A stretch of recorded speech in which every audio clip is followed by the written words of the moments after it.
Hey guys, how's it going? This is Joseph Matthews, and in this little tutorial I'm going to teach you how to be funny. And it's actually going to be much easier than you think. These are just some simple tricks that I use to add humor to any interaction, and I know that they're going to work really well for you.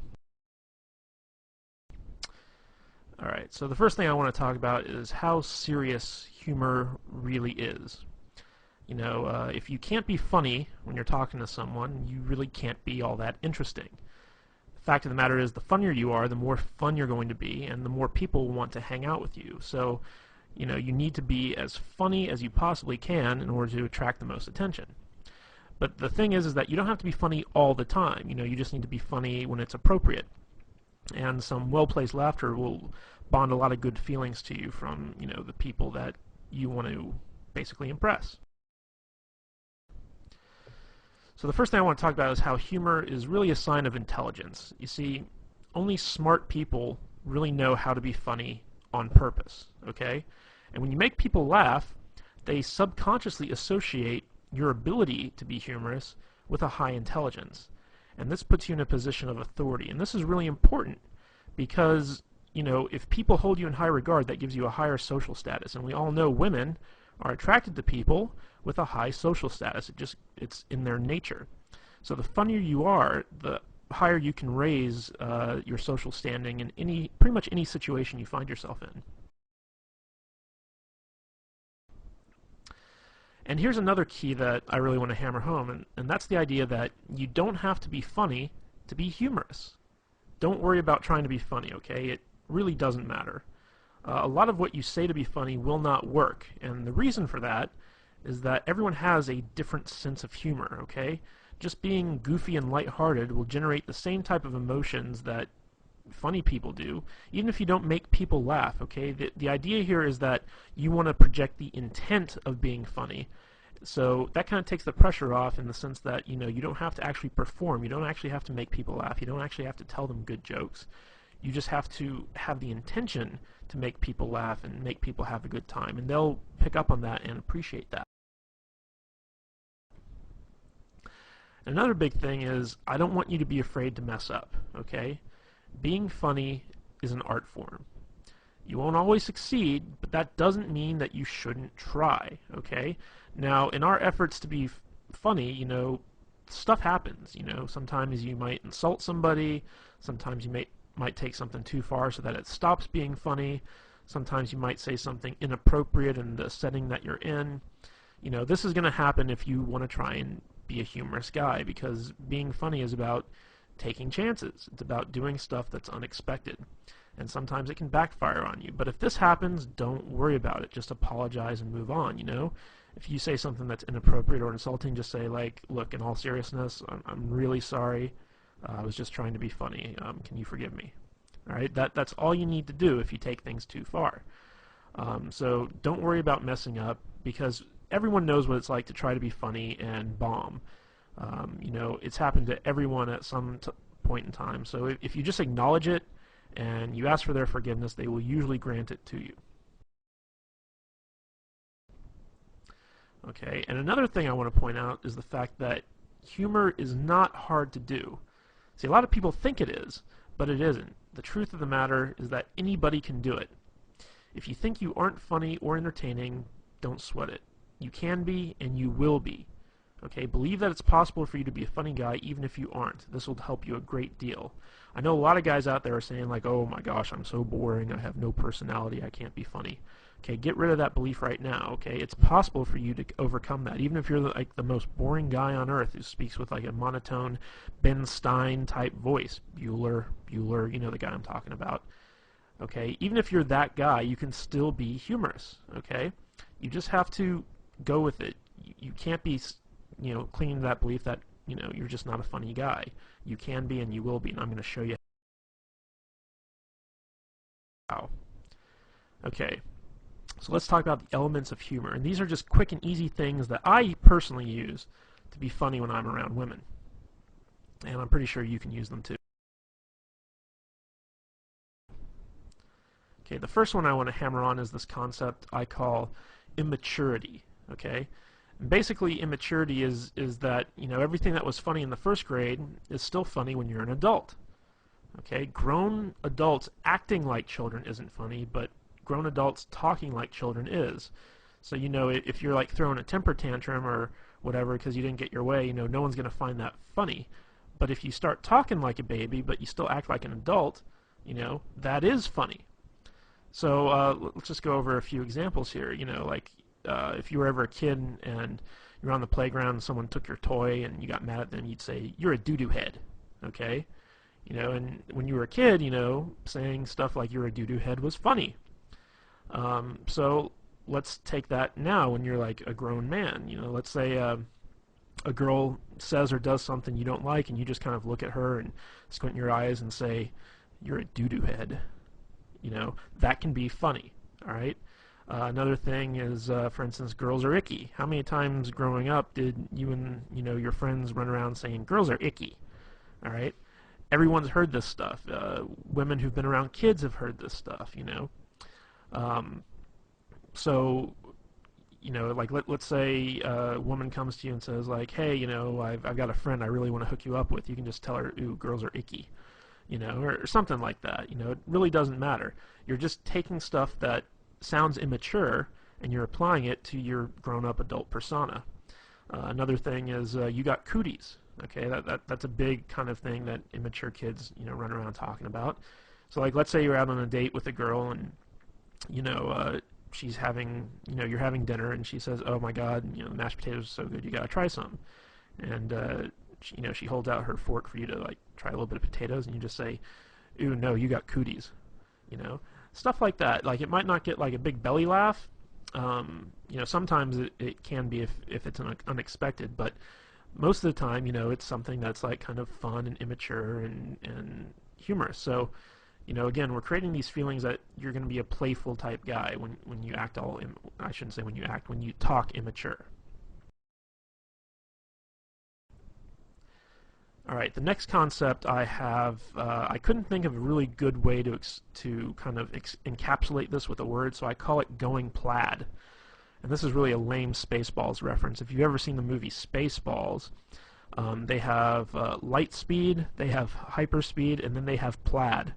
And going plaid means that you're going so fast that you actually turn the color plaid, which is like a mishmash of all these different colors. And basically, I use this concept to explain that you take a complaint or a criticism that someone makes of you, and you own it. And then once you own it, you take it way further than anyone ever really expected you to. Okay? So let me give you some examples of this. Let's say you're out with a girl and you say something kind of stupid, and she says, "Ugh, you're such a dork." But she says it in like a fun way. Like she doesn't really mean it. She just says, "Oh, you're such a dork." And you can respond to that by saying, "You're right. I am a dork. I'm the king of the dorks, as a matter of fact. We always get together once a year and have an election, and I've won like the past 12 dork years in a row. And wait till you see my massive Star Wars figurines collection back at home. It's going to make you so hot you won't be able to resist my dork-like charms." That's what I mean by going plaid, is you take something that could be considered something that's negative, and not only do you own it, but you take it to its most ridiculous extreme. So, let's say, you say something kind of funny, and a girl kind of says, jokingly, "Oh my God, you're weird." Okay? And, you take that and you're like, "You're right, I'm the weirdest guy you're ever going to meet. In fact, I bottle my own urine and keep it in my refrigerator and label it based on, the time of day and, what month it was." And that's not weird at all. I just think that, it's kind of cool. So you take stuff and you bring it to an extreme, and maybe the urine thing, I just did that off the top of my head. Maybe the urine thing was going a bit too far, but you see what I'm saying. If a girl says you're weird, you say, "You're right, I am weird, but you must be weird too because you're hanging out with me." You take it, you go to the extreme. Another one is when a girl says, "Oh my God, you're so mean." This will happen a lot if you do a lot of teasing. So if you're teasing a girl, she'll be like, "You're so mean. Why are you being mean to me?" And you just look at her and you just say, because I'm a mean person. Duh. I mean, what are you, stupid? Of course I'm mean. I'm the meanest guy you're ever gonna meet. You must be a masochist because when you hang out with me, I'm gonna be so mean to you. So that's what you gotta do when you go plaid. Is you gotta own the stuff that people say about you, and you gotta take it as far as you possibly can. Okay, the next kind of concept I want to talk about is dick and fart jokes, otherwise known as racy humor. Okay? Now, a lot of guys kind of shy away from this stuff, but you can't be afraid to joke about inappropriate stuff with women. Okay?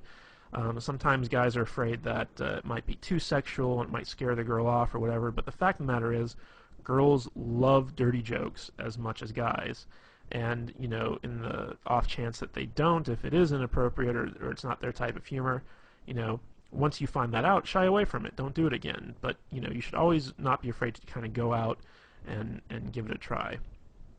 So some of the things I like to kind of lump in with the whole dick and fart joke mentality is exaggerating what women, find attractive. Okay? So, like, let's say that women like tall guys, okay? I'm not saying all women like tall guys, but let's say you meet a woman who does like tall guys, and you're like, oh my God, you're so into tall guys, like, you like the 8-foot giant people, everyone's a midget to you because you only like guys who are like 10 feet tall. That's what you can do, and you can point out like really tall guys and be like, you see that guy right there over there? Yeah, he's not tall enough for you. Okay, he could be like, a basketball player 8 feet tall. You'd be like, no, he's not tall enough for you. You like taller guys. You like taller guys than that. So take some stuff that women like and exaggerate it. Accuse them of being sexual deviants. This always works really, really well.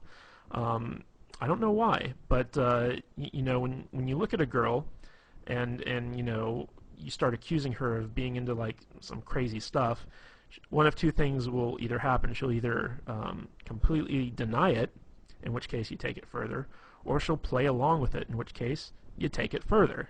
Okay, so let me think of an example of this. Just be like, you could look at her and be like, oh my God, look at you. Like, I bet you're like the type of girl who loves to be like tied up and spanked.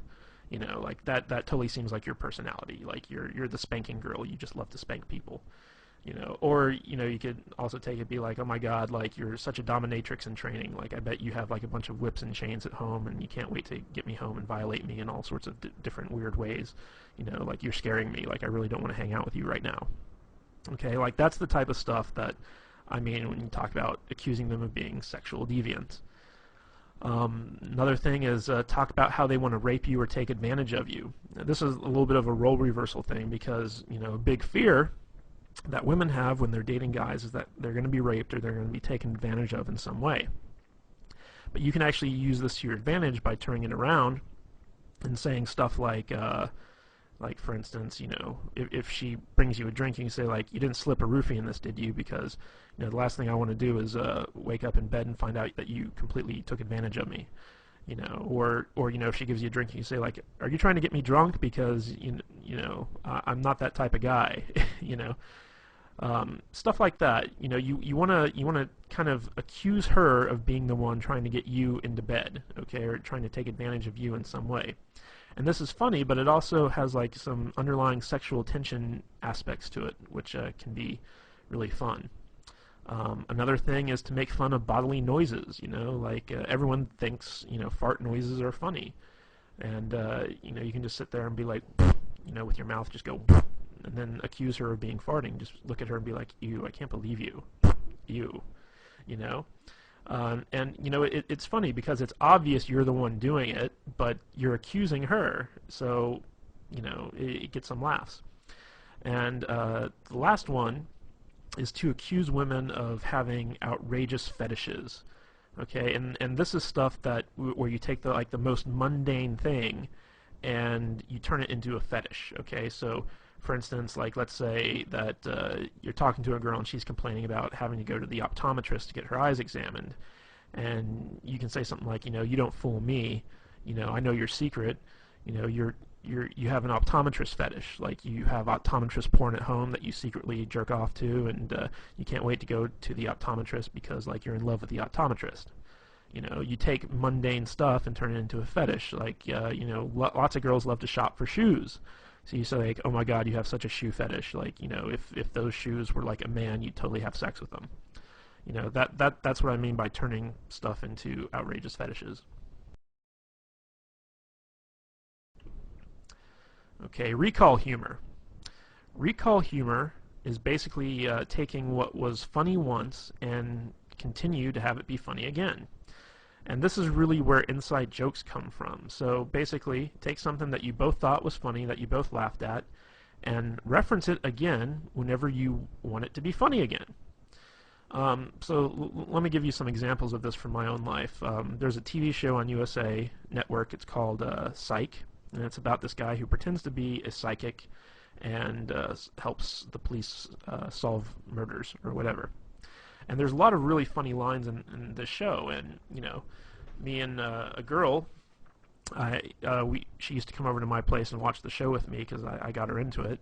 And there was one episode where there was a line that the main character used, and he basically said, "Are you a fan of delicious flavor?" And me saying it right now, it's not all that funny, but in context, it really was. So me and the girl laughed really hard at that. And so every time I'd call her up, I'd start off the conversation by saying, "Hey, are you a fan of delicious flavor?" And she'd of course say, "Yes, I am." And I'd be like, "Well, then I got a treat for you." And then I'd talk about something cool that we were going to do.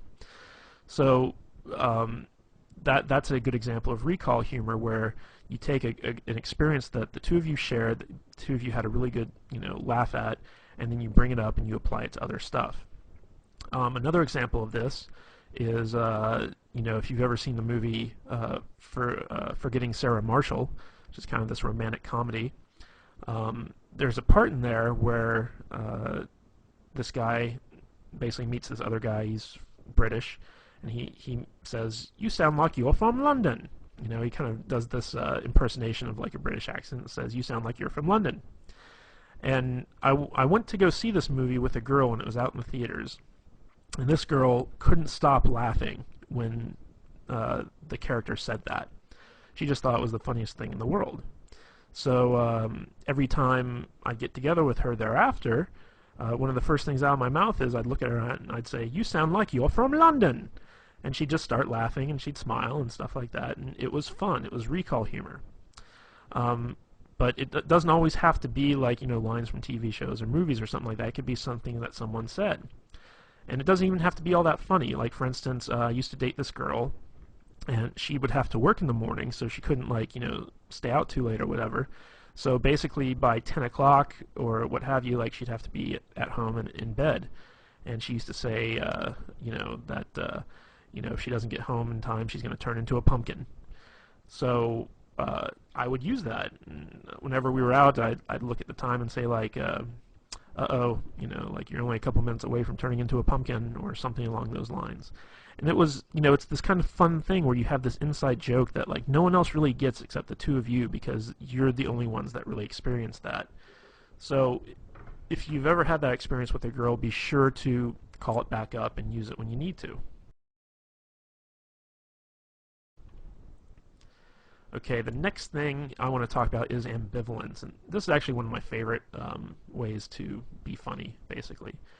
And what ambivalence is it's basically you look forward to something bad happening, or you take pleasure in someone else's misfortune, and you're also kind of unresponsive to bad things.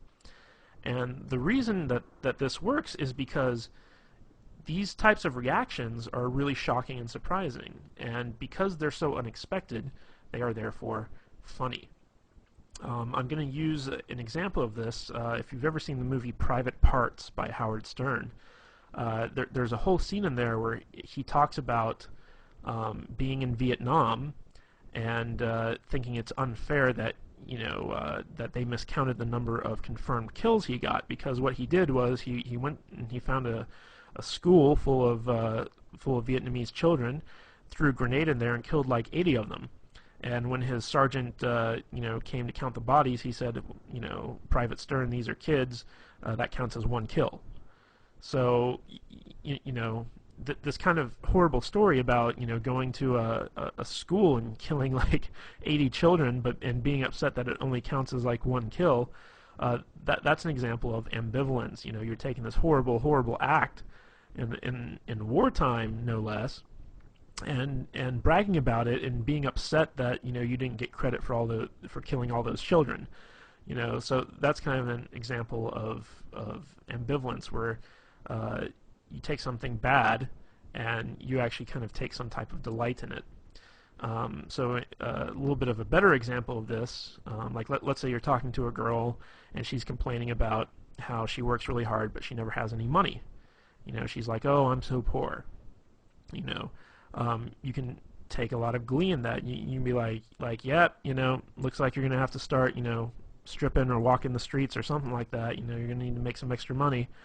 You just kind of take pleasure in the fact that she's poor, and you start kind of trying to get her to do all these terrible things to make money. Like looks like you're gonna have to be a drug mule. I'm gonna have to fly you down to Mexico and shove condoms full of cocaine up your butt and then take you back across the border in order to help you pay a rent.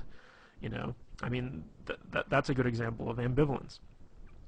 Another thing is basically being unresponsive to bad stuff. Like for instance the whole global warming thing. Like people are all about global warming. We gotta save the planet. We gotta do this. We gotta do that. And you could be like, screw global warming. I'm cold now. It's like I want it to be hot. I want the world to be warmer because it's freaking cold out and I don't like the cold. So that's another example of ambivalence. And ambivalence really stems from just like being lazy and not caring. Okay, that's how this humor works. Is everything that someone says to you, like you can just be like, whatever, and it's funny. All right, here's another thing I call gayness. Now, I'm not saying that gay people are bad or whatever, but you got to admit that gay people are funny. Gay men, masculine men doing feminine things is always good for a laugh. And stories are also always much funnier when they're told in a gay voice. So, whenever you're hanging out with a girl or whatever and you start talking gay, she's going to enjoy it. She's going to laugh because it's something that's like different from who you really are, which is, hopefully, a straight, heterosexual, masculine man. So, like sometimes I'll be like, hey, it's gay story time, and then like I'll tell like a normal story that I was gonna tell anyway, but just do it in a gay voice. Be like, I'll say something like, oh honey, you don't even know, like, oh my god, the thing with the thing and that guy, oh my god, I can't believe he said that. I'll just go off and I'll riff, but I'll do it in a gay voice. And women, for some reason, I don't know why, they always love it. I don't even think my gay voice is all that good, to tell you the truth, but they like it. Okay, and another great way to use gayness is to pretend to be one of her girlfriends. Like if a girl starts talking about, like something that she'd normally talk about with her girlfriend, I'll be like, wait, pause 1 minute. I'm just going to take my balls, I'm going to put them in this imaginary jar here, like, okay, I'm putting my balls away. I'm totally your girlfriend right now. Just talk to me like your girlfriend. So, sweetie, what's the problem? And then, so it'll be funny and she'll laugh and then she'll start telling me. So you can do a lot of stuff about like, kind of emasculating yourself, acting gay, talking gay, things like that, and, women like it. Okay, another thing is ridicule and teasing. Here's an interesting fact, is that people hate to be made fun of when they're the ones being made fun of. Okay, they hate ridicule when they're the target, basically. However, people love it when other people are made fun of, especially people in authority or people they personally don't like. Okay? So, let's say you're sitting down with a girl in a restaurant for dinner and your waiter's like, a real jerk, or he's not a very good waiter or whatever. You could start making fun of that waiter. Just start, ridiculing the guy. Don't do it when he's around, but as soon as he leaves, just turn to the girl and just be like, oh my god, that guy's asshole is puckered so tight you couldn't pull a pin from it with a tractor, and she'll be like, oh my god, yeah, and that brings up another thing, is that when you make fun of other people, it creates a sort of bond between the two of you, because it's almost like you're confiding in them your dislike of something else, and you can be united in your dislike for something. So she talks about something that she doesn't like or someone she doesn't like, pounce on that, start making fun of it, and she'll start making fun of it too, and before you know it, you two have created a bond over that. Okay? So, use ridicule to ridicule other people, but never, ever, ever ridicule yourself or the girl that you're with. Okay? When you turn ridicule on someone else, they'll tend to get defensive, or it'll lower their self-esteem or what have you. What you want to do is if you're going to target the girl that you're with, tease her. Okay? And there's a difference between ridicule and teasing. Okay? Good-natured teasing is funny, but if you take it too far, it becomes ridicule. Okay? So when you tease a girl, it's kind of, I'll use an example that we used in the past where, you start making fun of an outrageous fetish that she has. Okay, like let's say she really likes Brussels sprouts, or okay, I got a better one. Let's say she really likes Chinese food. Okay, and she's sitting there, she's like, oh my God, this Chinese food's so good, and I'm just like, oh, look at you, you're so into Chinese food. If Chinese food were a man, you'd totally have sex with it. That's an example of teasing, but like looking at a girl and saying like, oh my God, you look so fat in those jeans. That's not teasing. That's being mean. So you want to walk that fine line. But if you ever got to ridicule someone, always ridicule someone other than yourself or the girl that you're with. Make sure that it's someone that she doesn't like, or someone in authority, like for instance the president. Even if she likes the president or she dislikes the president, whatever, it's always funny to make fun of people who have some type of authority position. You can also make fun of her boss, or your boss, or whatever, someone that has some type of authority over you. Alright, the next one that I want to talk about is impressions. Now, the fact of the matter is, everybody loves impressions, even the bad ones, okay? So, if you want to be funny, when you're telling a story, always do impressions of the different characters that are in the story. It could be a story of you and your friend Bob, and every time, Bob says something, you do it in the Bob voice, and the Bob voice can be something like a really high-pitched, whiny type thing. There's a guy in my group of friends, and his name is Adam. And me and my friends always do impersonations of Adam whenever we tell stories. And when I talk about my friends to the girls I'm with, I use this Adam impression. And it's kind of funny because, Adam, he has this really deep voice, but when we when we do our impression of him, we make him sound like a complete idiot. So we'll say like, yeah, yeah, I really like that, yeah. And that's our Adam voice, okay? And it totally sounds nothing like him, but it's a funny voice. So like when we tell the stories to the girls and we use our Adam voice, the girls really laugh, and they're like, does he really talk like that? And you're like, no, actually, he's got like a really deep voice, but we just like to use that voice. And before long, sometimes the girls even start doing the impressions like that.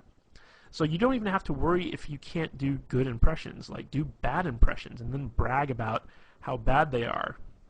So, for instance, like, let's say you're doing an impression of the girl you're with. Like, obviously it's hard for guys to impersonate female voices, so you can just do it in a really high-pitched, shrilly voice. It's like, oh, I'm so tired, I don't want to go out. Why are you making me go out to dinner with you? I don't even like this place. You can start pretending like that's like your impression of her, and she'll be like, I don't sound like that. And you're like, I don't sound like that. And it's a bad impression, but it's funny. And another way you can do this is do impressions of celebrities or really well-known people. If you're talking about the president, do an impression of the president. Doesn't matter if it's good or not. Just take what you've seen done on TV and try and emulate it best you can. People really respond well to impressions because it's kind of like this theatrical performance. Even if it's not very good, like, you're creating a whole new character that they can get into.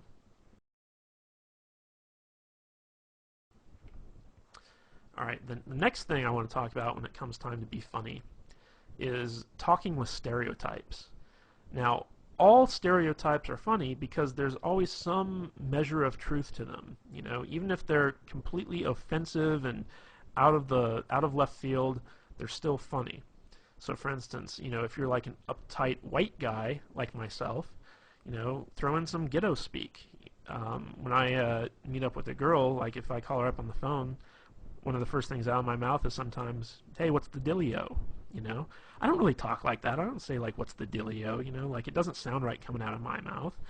But, you know, when I'm calling up a girl and I want to be funny and playful, I use like what I like to call ghetto speak, which, you know, like ebonics and, you know, stuff like that. It's like, call her up, hey shorty, what's happening? You know, I mean, like really, you know, dumb stuff like that when it comes to me saying it.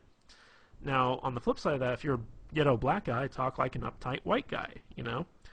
Dave Chappelle does this really well, where he has this very white voice that he uses sometimes, and that's funny, you know, because you're kind of playing into this stereotype that white guys have like this very proper diction, and you know they're very uptight. If you're an Asian guy and you want to talk like Hong Kong Phooey, you know, with like the Asian voice, you know, go for it, because Asian guys can pull that off. Even though it's like very offensive and stereotypical, it's funny. If you're an Indian, talk like Habib, you know, like the guy from The Simpsons. It's like, thank you've come again, you know, that type of thing. You can get away with it because you're Indian, you know. If you know other people were doing it, it might be offensive, but you got to take stereotypes and instead of being offended by them, use them to your advantage. And when you do this, you want to take those stereotypes and blow them way out of proportion, you know, like just take them to their furthest extreme. People love it. Okay, another thing is sarcasm. And sarcasm is probably the easiest type of humor to do, but it's the hardest to appreciate. The more intelligent someone is, the more they can appreciate sarcasm. But just a word of warning here, people with low self-esteem, they don't really like sarcasm, okay? Because it can come off as being really offensive. There was the show that used to be on Comedy Central, I don't know if it still is, but it's called The Kids in the Hall. And it was basically a sketch comedy show. And they had a sketch on there called The Sarcasm Man. And basically it was this guy who had a speech impediment where everything he said sounded really sarcastic. And people people were always pissed off with him because it always sounded like, you know, he was just like making fun of them. So, you know, someone would come up to the guy and they'd be like, hey, you know, like, my name's Jim. What's your name? He's like, oh, hi, Jim. My name's Bill. You know, and then the guy'd be like, dude, why are you being so mean? Like, I just came up to introduce myself to you. And it's like, what? I'm not being mean. You know, and it went on like that for like, you know, a good, you know, 10, 15 minutes where the guy was just getting more and more upset, and the guy would have to explain like, oh, I'm not being sarcastic. I have a speech impediment. It's a real problem. And, you know, that was kind of like the punchline to the whole thing. So basically, when it comes to sarcasm, you basically got to act like the person you're talking to is a complete idiot, and you have to lower yourself to their level in order to effectively communicate with them. That's basically what sarcasm is you have a feeling of superiority over the person, and you're kind of poking fun at the fact that they're dumber than you are. And oddly enough, lots of girls really love sarcasm. They really love sarcastic humor, and a lot of girls, as a matter of fact, have a very sarcastic sense of humor themselves. Like, their type of humor is sarcastic. So if you're a guy, you tend to gotta put up with a lot of sarcastic women. So, and another thing I just want to point out is a lot of the stuff I've been going through with you guys with so far in this presentation is stuff I've learned from women. Like, this is all humor that I've gotten from girls that, you know, made me laugh. And I kind of sat down and was like, what is it they do that's funny? And it's very easy for like a girl to act like, you know, she's better than you and she's smarter than you, and she's got to talk down to you in order to do that. If you're dealing with sarcastic humor from someone else, play into it. Just act like you're a complete retard and be like, you're right, man can't talk, you know. Just go with it. If someone's kind of treating you like that, take it to its, you know, logical extreme. When you're dealing with someone who's sarcastic, you can pull the sarcastic humor all you want. But if you're dealing with someone who's not sarcastic, who has, you know, low self-esteem, who's kind of like sweet or whatever, you don't want to go the sarcastic route. Okay, another thing I love to do is use nicknames. Nicknames can be a lot of fun, and they can be really funny. And the more ridiculous the nickname, the better.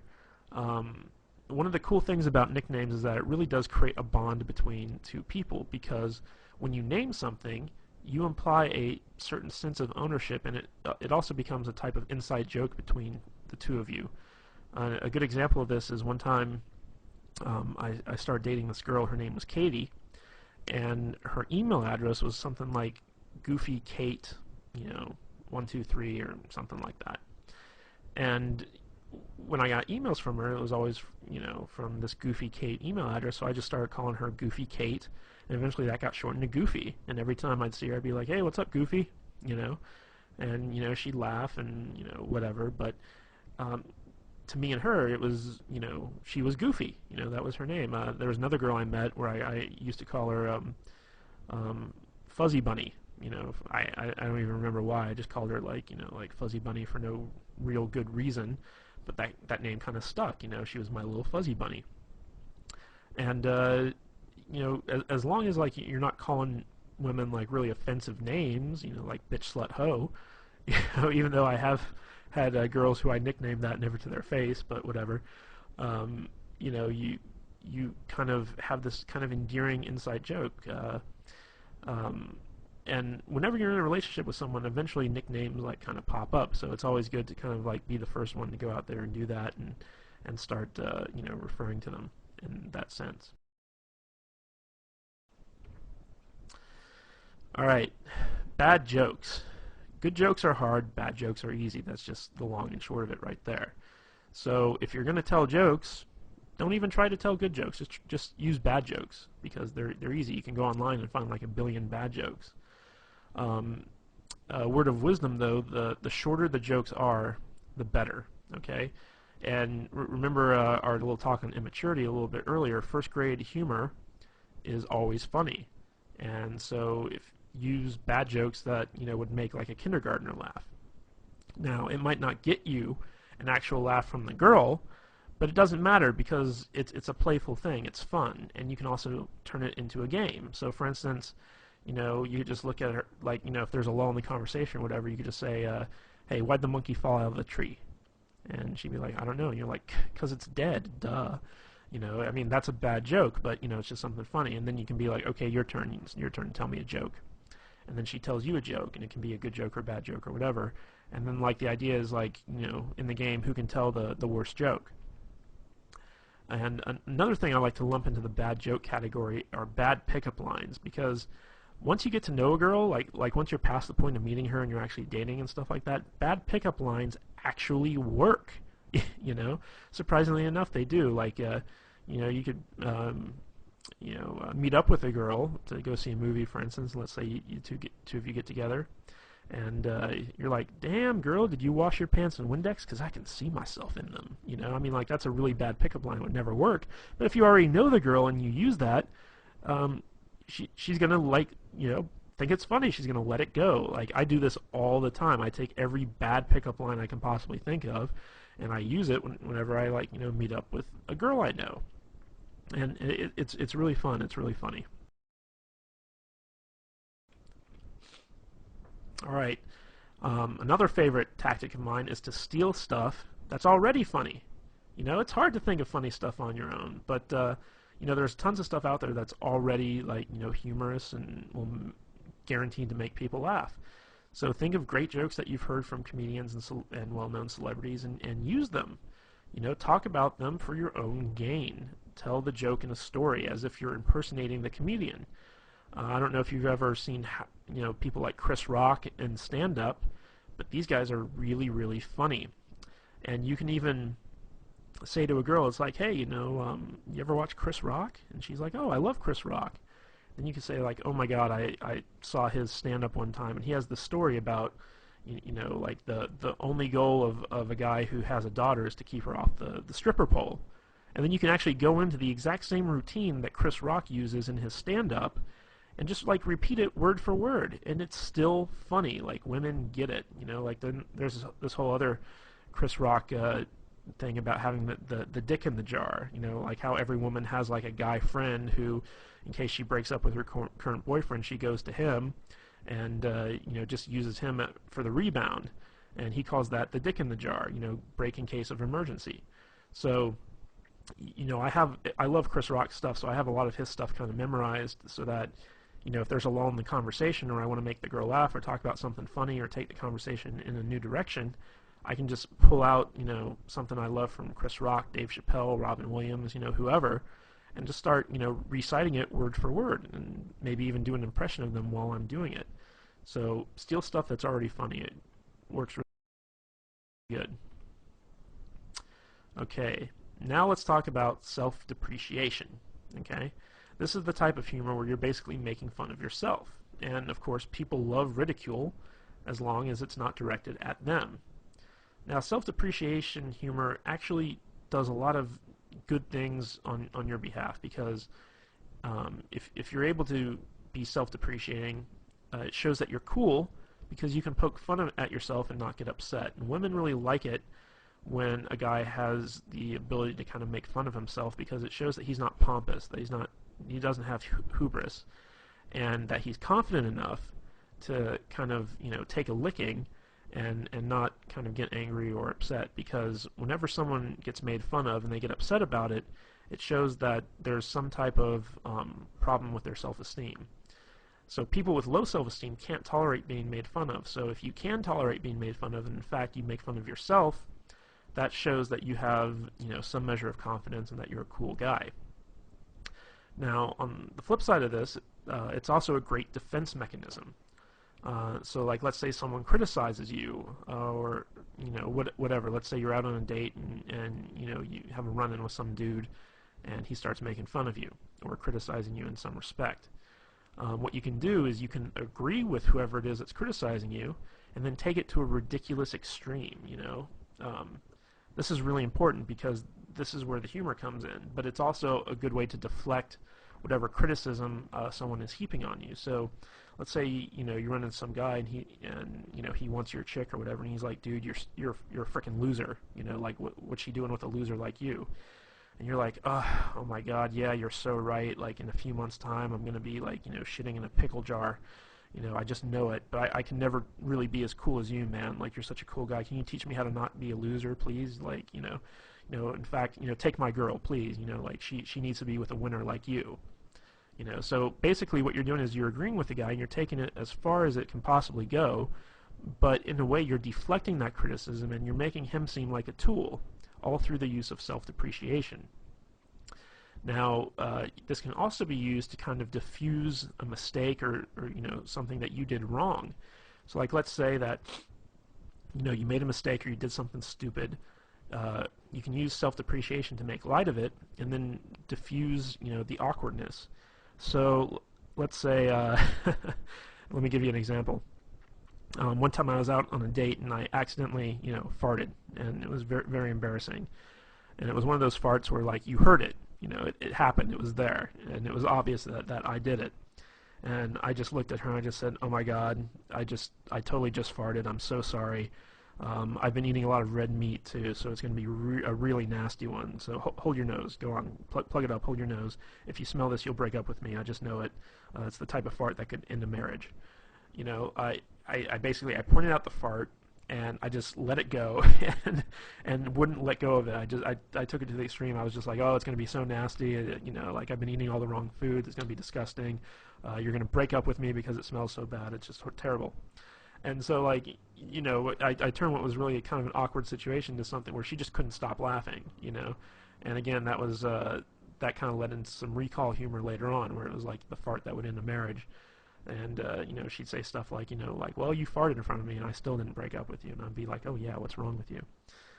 So you can use stuff like that. And I want to make the point that if you use self-depreciation, don't use it to point out your own flaws or harp on your own insecurities. A lot of guys will try and use self-depreciating humor to kind of, diffuse stuff that they feel uncomfortable about. Like, let's say you have a big nose, and you make fun of yourself because you have the big nose. That's not a good thing, because what you're actually doing is you're highlighting stuff about yourself that's bad, and you think it's bad, and you don't want anyone else to think it's bad. However, by doing that, you're basically pointing out to everyone, hey, look at all the bad stuff about me. Even if they laugh at it, it's not good. So when you do use self-depreciation, only use it as either a defense mechanism or to diffuse some type of awkward situation. Don't ever use it to point out the fact that, you have something wrong with you. Like, for instance, I'm not a very thin guy, I'm a little bit overweight. So when I'm out with a girl, I'd never start making fun of myself for being fat, because that's something that I don't want her to kind of harp on, I don't want her to glaze over it. Now, if someone else calls me fat, then I'll go along with it. I'll just be like, oh my God, you're so right. Like, I'm totally like one step away from being Jabba the Hutt, I'm going to need a slave girl really soon, So if someone else points it out, then that's when you use the self-depreciating humor, but you never bring it up on your own accord because you're insecure about it, okay? Most of the time, people won't even notice stuff that you're insecure about until you bring it up, and then they can start holding that against you because they know that, you're kind of wishy-washy on it. So, just as an aside, never use self-depreciation to point out your own flaws or harp on your own insecurities. But the biggest key to being funny is to have fun. If you have fun, the humor will come naturally, okay? If you're just able to sit back and relax, not worry about anything, not worry about censoring yourself, not worrying about messing up, you will naturally, if you're an intelligent person, which I'm fairly certain that you are, be a funny person. You'll pick up on stuff, you'll crack jokes, you'll have a good time. Remember, humor is all about feelings. It's not about really getting a response. It's not about making people laugh. It's about making people feel good.